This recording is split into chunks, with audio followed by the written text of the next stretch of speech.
하이델베르크 요리문답 강의 14번째 시간 갖도록 하겠습니다.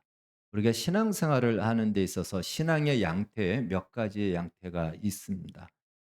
우리가 소위 이렇게 믿는다 그러죠. 맹신한다 그러죠. 맹신이 있고요. 그다음에 광신이 있습니다. 광신이 있고 그리고 정상적인 바른 신앙생활이라고 이렇게 분류를 할 수가 있습니다.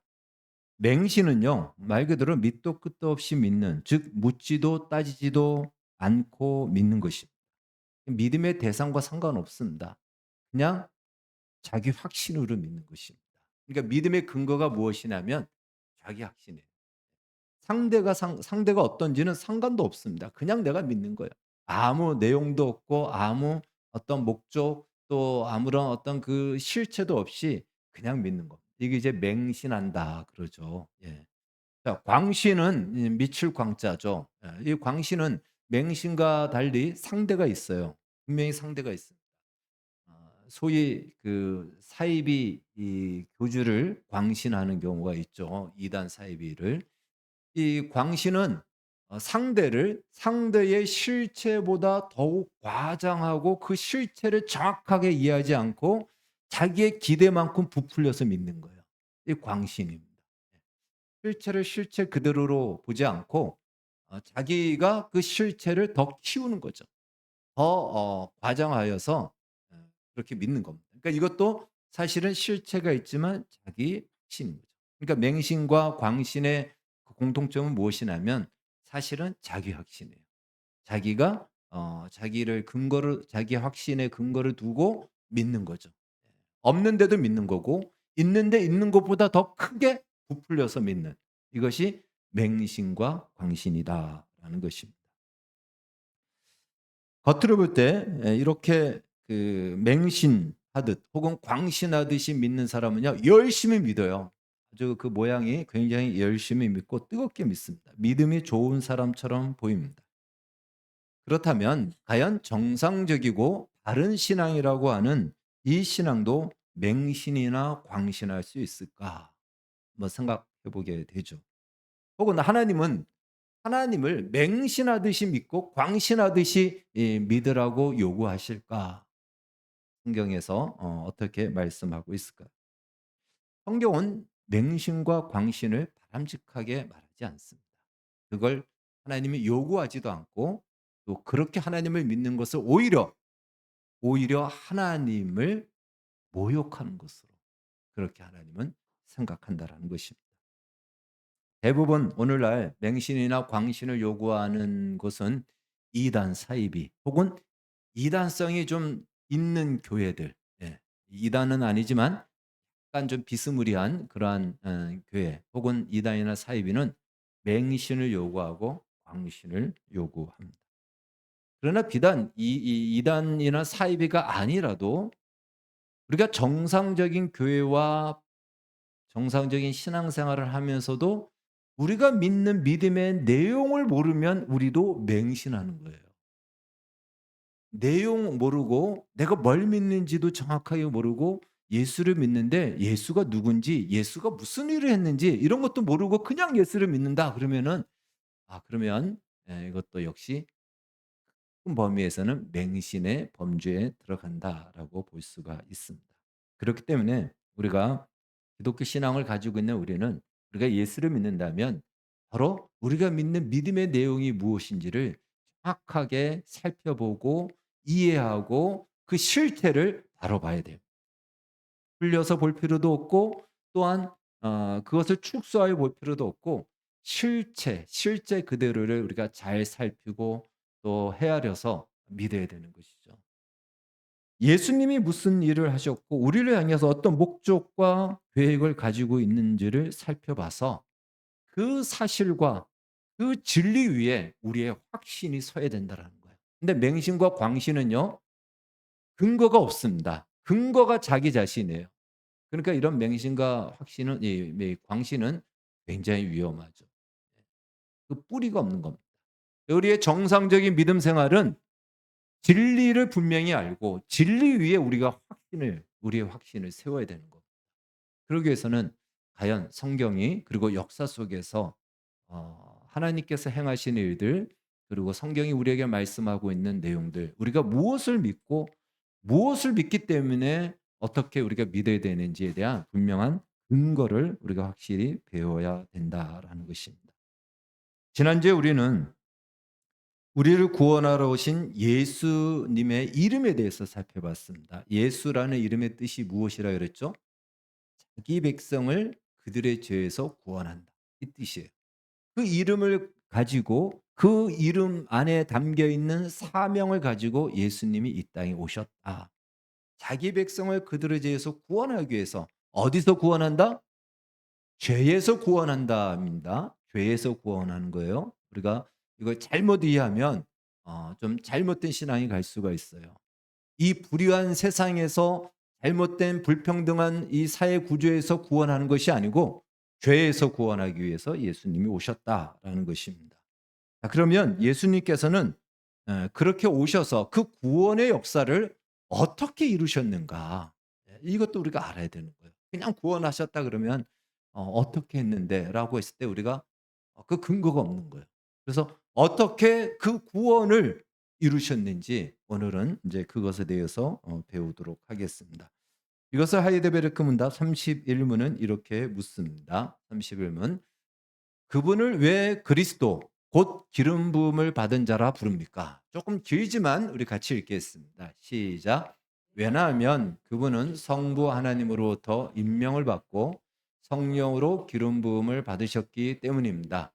그분은 우리의 큰 선지자와 선생으로서 우리의 구원을 위한 하나님의 감추인 경영과 뜻을 온전하게 계시하시고 우리의 유일한 대제사장으로서 그의 몸을 단번에 제물로 드려 우리를 구속하셨고 성부 앞에서 우리를 위해 항상 간구하시며 또한 우리의 영원한 왕으로서 그의 말씀과 성령으로 우리를 다스리시고 우리를 위해 획득하신 구원을 누리도록 우리를 보호하고 보존하십니다.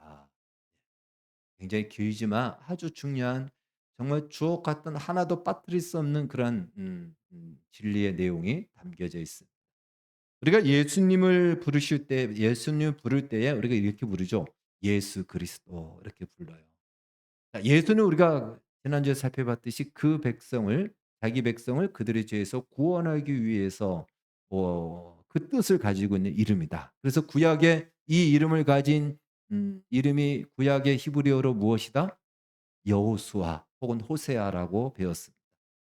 그러면 이제 예수 그리스도라고 했을 때 그 그리스도에 대해서 조금 지난주에 우리가 살펴봤지만 이제 조금 더 구체적으로 왜 예수님을 그리스도 그 뜻은 문자적인 뜻은 기름 부음을 받은 자 뜻이에요. 왜 그리스도라고 부르느냐? 바로 그것에 대해서 살펴보겠습니다. 구약 시대에 하나님께서는 특별한 일을 목적을 위해서 특별한 사람들을 구별하셨습니다. 구별하셨어요. 이 구별하셨다라는 이 표현 중요합니다. 구별하셨다라는 것은요. 일단 모여 있는 전체에서 일부를 분리하셨다라는 거예요. 그 구별하셨다라는 뜻에는 무슨 뜻이 있냐면 첫 번째 콜링 부르셨다라는 뜻이 있습니다.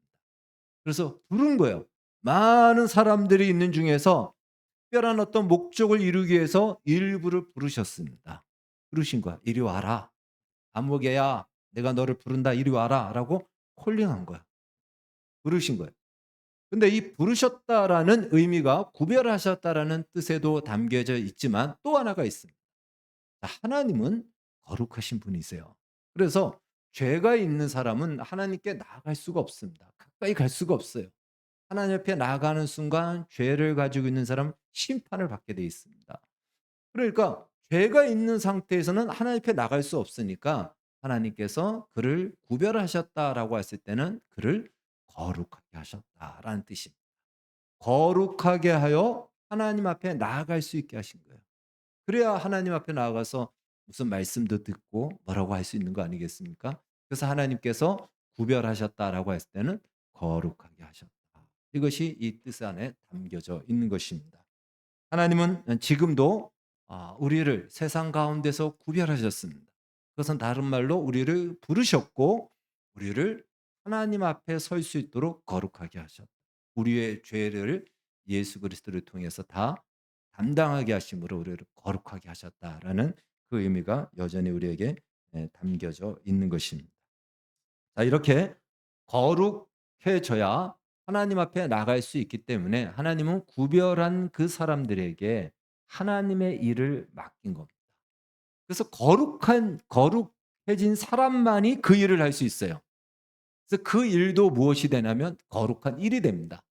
그래서 그것을 가지고 성역이라고 우리가 이야기를 합니다. 우리가 보통은 과거에 지금은 우리 모두를 하나님이 부르셨는데 일전에는 이제 종교개혁 이전에는 특별히 성직자라고 이렇게 부르는 것이 그때의 전통이에요. 그때의 전통이 그대로 온 건데 다시 말해 이 목회직은 거룩한 부르심이기 때문에 거룩한 성자를 써서 성직이다라고 얘기를 합니다. 지금은 하나님께서 모든 부르심 자체가 거룩하니까 이 부분은 우리가 다음에 또 살펴보도록 하겠습니다. 자, 그러면 누구를 하나님께서는 이렇게 부르셨는가? 구약 시대에 하나님께서는 선지자, 제사장, 왕을 부르셨습니다. 선지자, 제사장, 왕을 거룩하게 하나님께서 특별하게 부르셨다. 이렇게 특별하게 구별하신 사람들에게는 하나님께서 내가 너를 불렀다. 내가 너를 구별했다라는 특별한 의식을 치르셨습니다. 특별한 의식이 무엇이냐면 그들에게 기름을 붓는 바로 행위인 것입니다. 기름을 부어요. 출애굽기 30장에 보면은 이 기름을 어떻게 만들어야 되는지 말씀하고 있어요. 근데 그 기름의 원재료는 무엇이냐면 감람유입니다. 감람유는 우리 오늘날로 얘기한다면 올리브유예요. 올리브유에다가 이렇게 말을 합니다. 몰약과 또 몰락 얼마, 육개 얼마, 창포 얼마, 계피 얼마를 섞어서 관유를 기름을 만듭니다. 그리고 그 기름을 이제 머리에 붓는 거예요. 제가 그 그림을 준다는 걸 깜빡 잊었는데 이 머리에 기름을 부으면은 머리 위에부터 기름이 흘러 타고 내려오면 얼굴을 타고 온몸을 타고 온몸을 적시는 거예요. 물처럼 이렇게 떨어지는 게 아니잖아요. 흐르잖아요. 그래서 온몸이 이 기름으로 다 채워진다. 이런 의미와 상징이 여기에 담겨져 있는 것입니다. 이 기름을 붓는 행위에는 의미가 있는데요. 자, 첫 번째는 저기 나와 있죠. 바로 내가 너를 거룩한 이 일을 위해서 이 직분에 선지자 직분에 제사장 직분에 왕의 직분에 임명한다. 너를 임명한다라는 이러한 뜻이 이 안에 담겨져 있습니다. 그러니까 하나님의 이 특별한 목적을 위해서 세워지는 이 일은 내가 하고 싶어서 하는 것이 아니에요. 선지자를 내가 하고 싶어서 하는 사람은 가짜 선지자입니다. 거짓 선지자. 제사장도 마찬가지입니다. 그래서 하나님께서 임명하는 거예요. 하나님께서 불러서 내가 너에게 이 직분을 맡긴다. 너에게 그만한 자격을 주겠다. 할 수 있는 그 자리를 너에게 맡기겠다 해서 임명하는 것입니다. 여러분 오늘날 우리가 직분을 받는 것도 하나님으로부터 임명을 받는 거예요.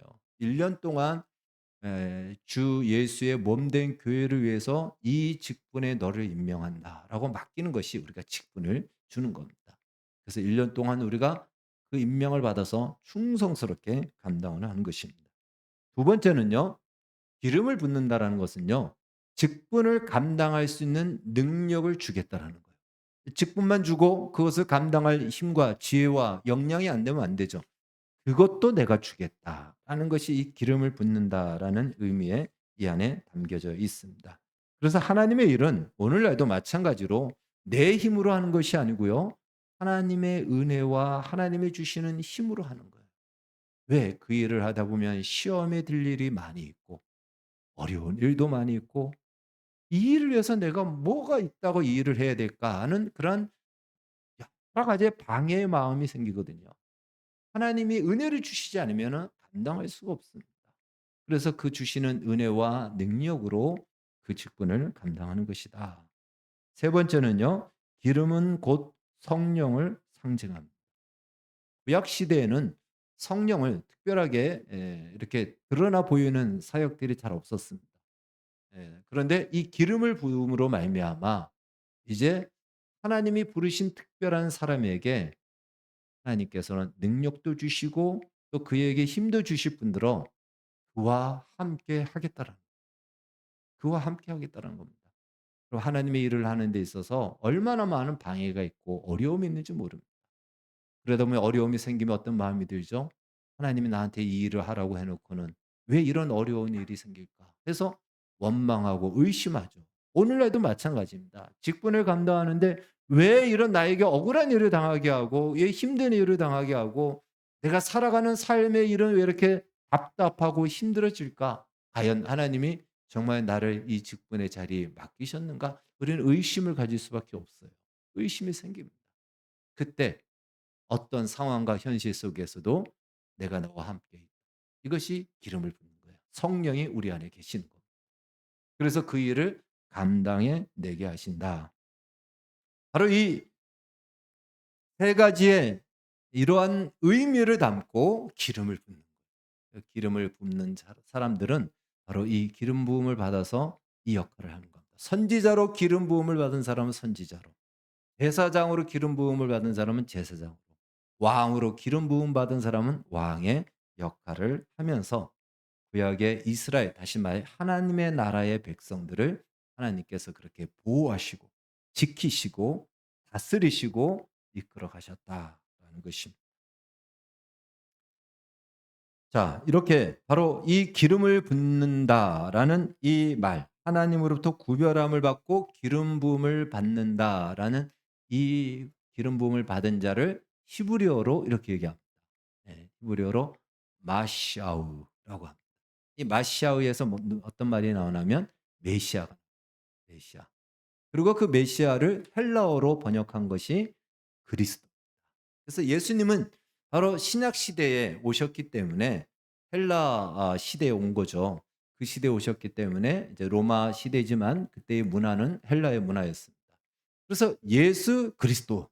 그 그리스도는 그리스도에서 영어가 이제 크라이스트가 나오죠. 크리스토스에서 크라이스트가 나옵니다.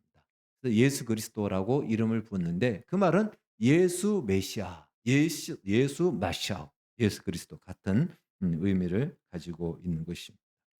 그러니까 구약 시대 하나님께서 수많은 선지자를 보냈고 수많은 제사장을 보냈고 수많은 왕들이 세워졌는데 그들이 다 누구였다?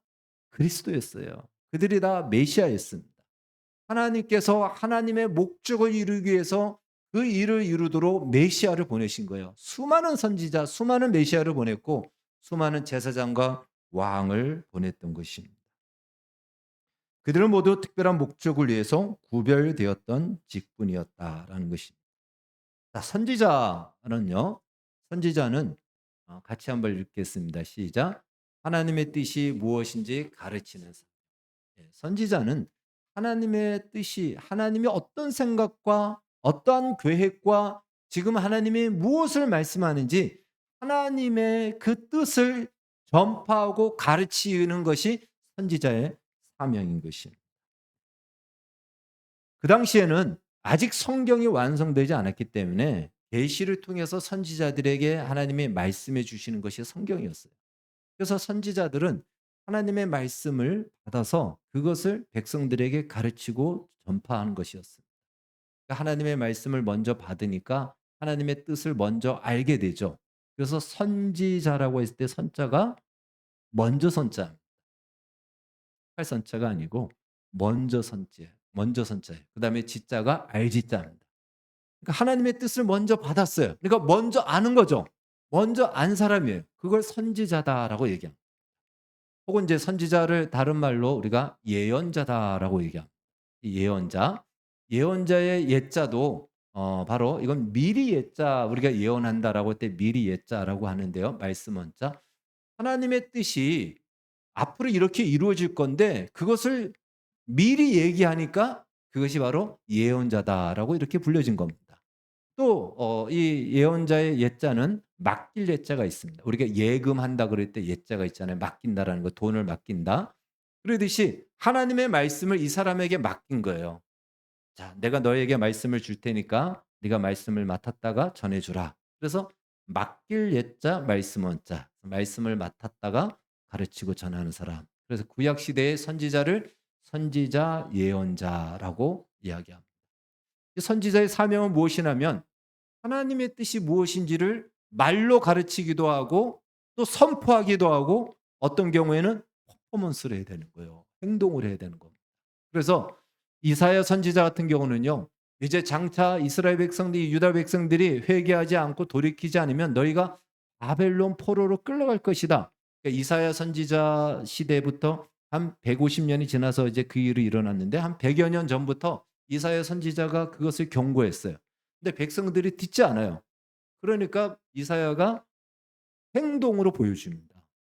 그럼 뭐 어딘가를 끌려갈 때에 좋은 옷 입고 끌려갑니까? 아니잖아요. 막 그냥 억지로 끌려가니까 빼앗기고 옷이 찢기고 옷을 잃어버리잖아요. 그래서 이사야가 벗은 몸, 끌려가는 포로의 그 모습으로 그가 3년 반 동안 그렇게 예언을 했습니다.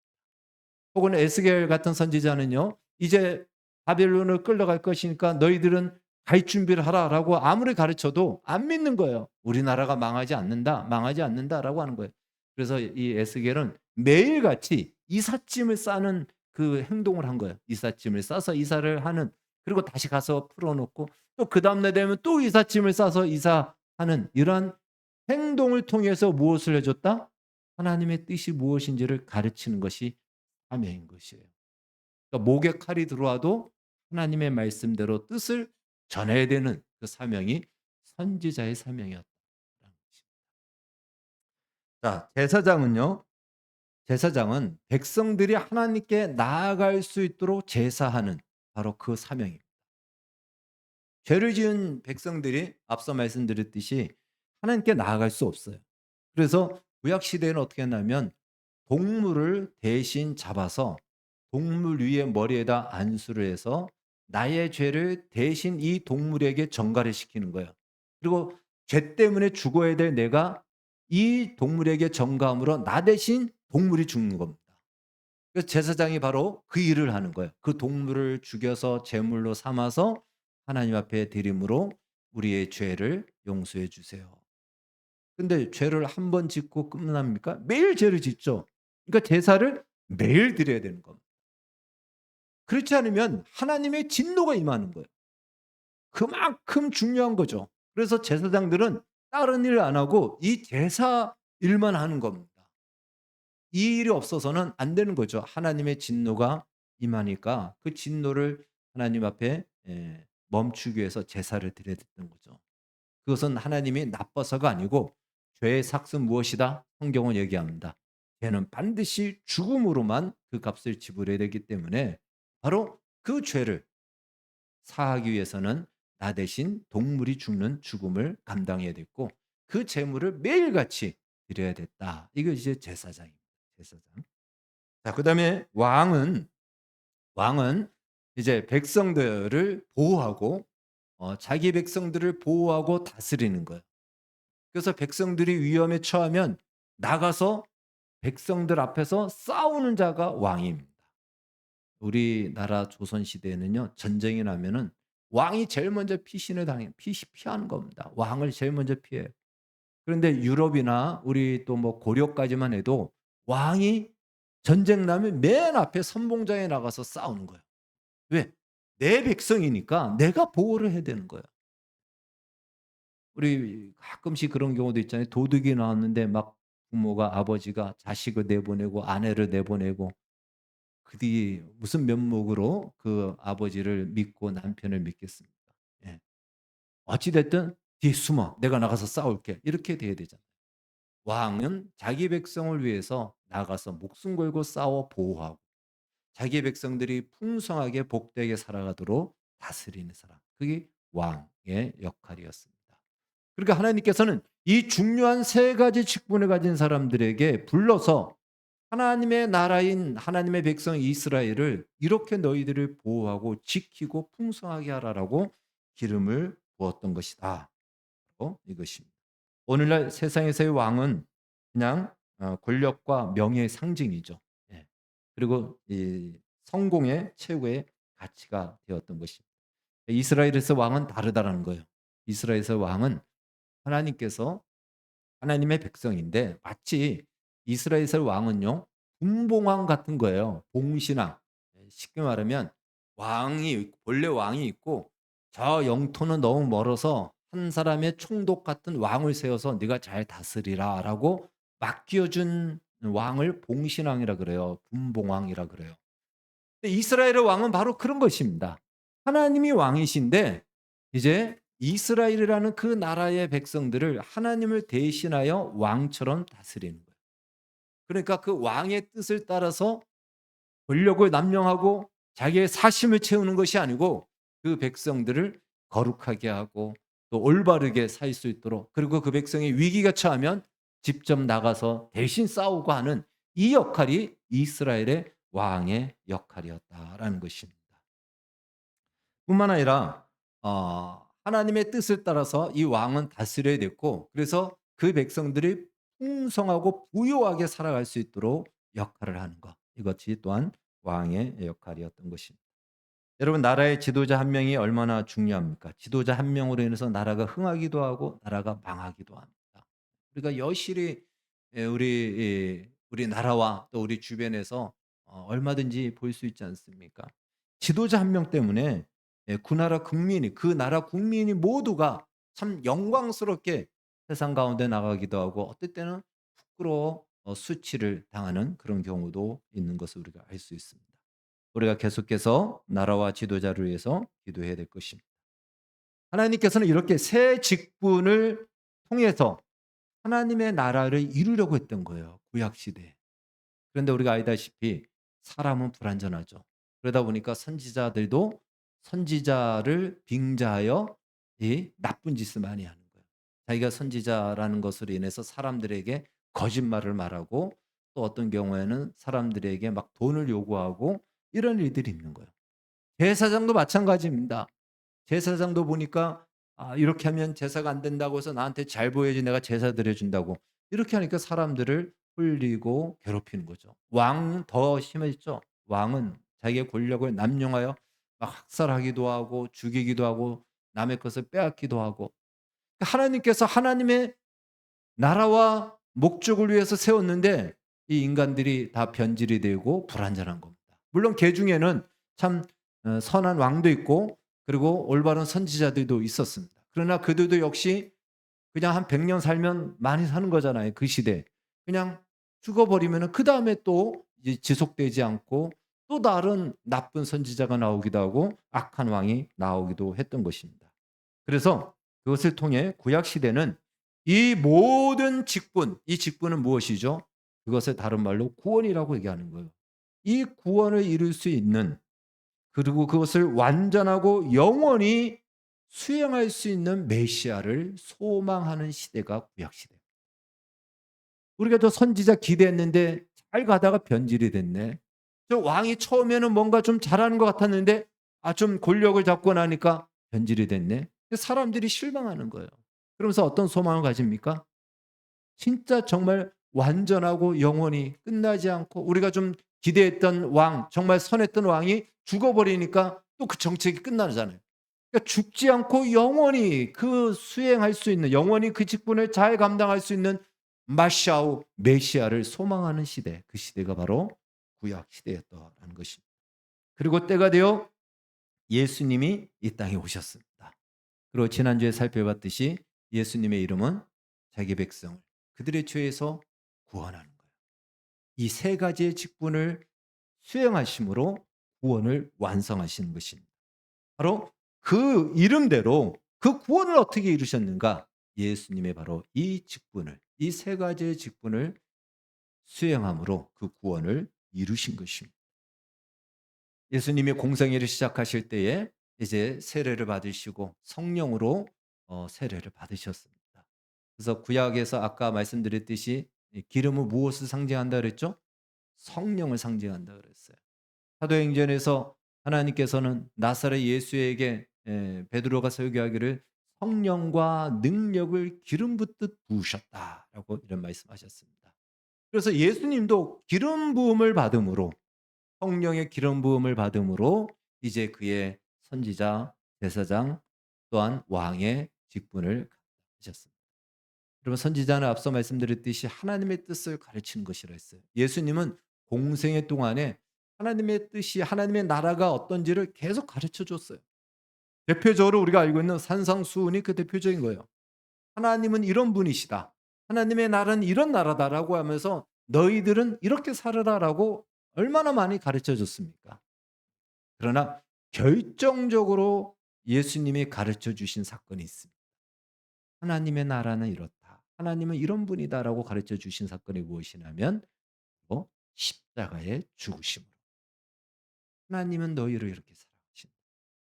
하나님은 너희를 구원하기 위해서 너희를 향한 목적을 이루기 위해서 자기 아들을 내어 주시기까지 사랑하신다. 이렇게 하나님은 너희를 향한 생각과 계획이 있다라고 가르쳐 주신 것이죠. 그것을 오늘 우리가 읽은 31문 답에서는 바로 그렇게 얘기를 하는 겁니다. 바로 우리가 저기 세 번째 줄 답에 구원을 위한 하나님의 감추인 경영과 뜻을 온전히 계시하시고 언제 나타나셨죠?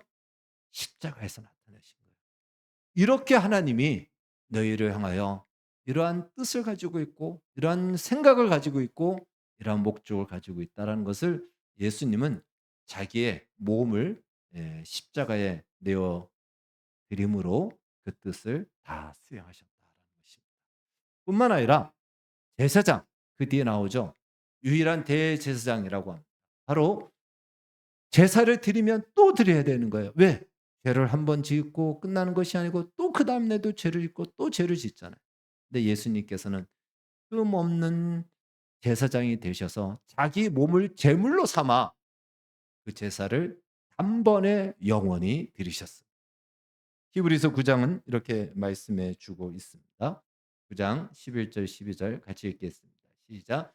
그리스도께서는 장래 좋은 일의 대제사장으로 오사 손으로 짓지 아니한 것 곧 이 창조에 속하지 아니한 더 크고 온전한 장막으로 말미암아 염소와 송아지의 피로 하지 아니하고 오직 자기의 피로 영원한 속죄를 이루사 단번에 성소에 들어가셨느니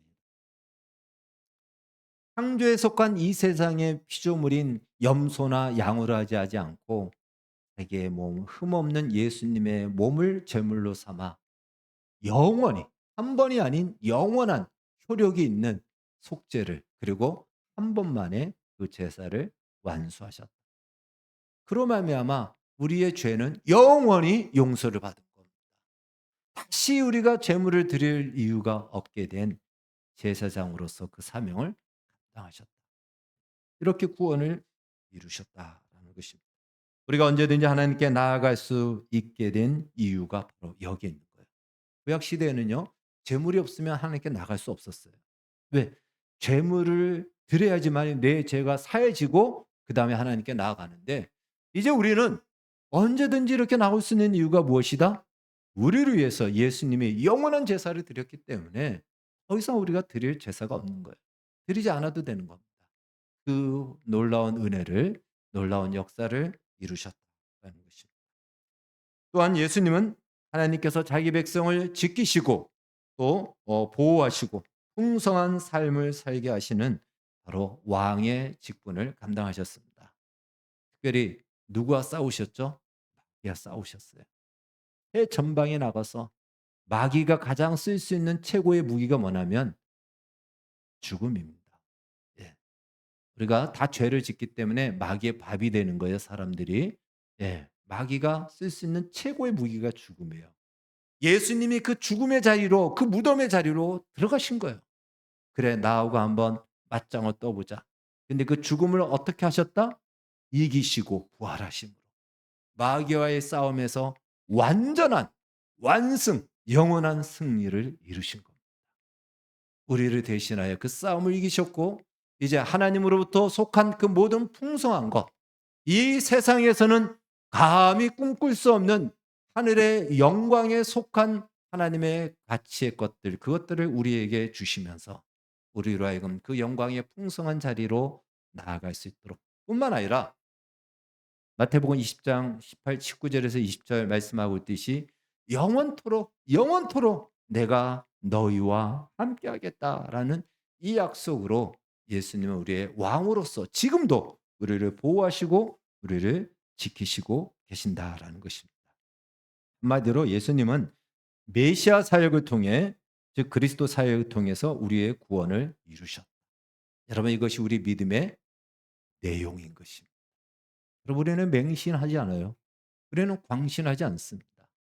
광신할 수도 없어요. 우리가 기대하는 것보다 하나님은 더 크시기 때문에 우리는 하나님을 우리의 상상 이상으로 생각할 수가 없어요. 우리의 상상보다 더 크신 분이 하나님이시기 때문에 그렇습니다.